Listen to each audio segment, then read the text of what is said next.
Halo semuanya, kembali lagi di channel aku. Sekarang aku bakal membuat slime activator dari garam dan air panas.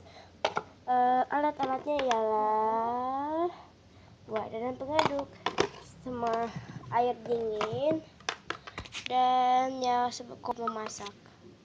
Kita mulai aja yuk.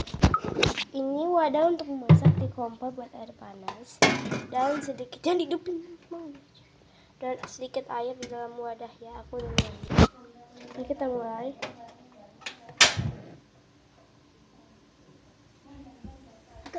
Agak kecil dikit. Ini ada kompornya. Kalau nggak kelihatan maaf ya. Kelihatan orangnya. Udah selesai, jangan terlalu lama. Terserah kalian mau lama atau enggak. Kita tuangkan ke dalam wadah.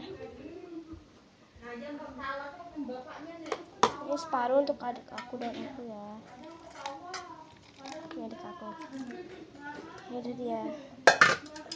Ini dia. Kalian harus cepet-cepet kasih ya garamnya. Sedikit-sedikit dulu, jangan langsung banyak. Mas contoh ya untuk kalian. Ini dijamin kayaknya agak berhasil ya. Hanya aku kurang lagi sedikit. Udah segini, aduk sampai merata ya.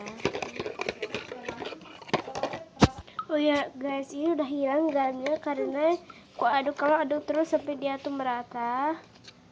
Terus ya kalau garamnya udah hilang kayak gini, jadi udah sampai activator. Oh ya, aku kurang satu. Ini udah aku taruh di sini. Iya, aku segini aja. Kalian kalau bisa kan segini, segitu sampai penuh. Kalian juga bisa. Oh ya, jangan lupa like and comment. See you next time. Bye.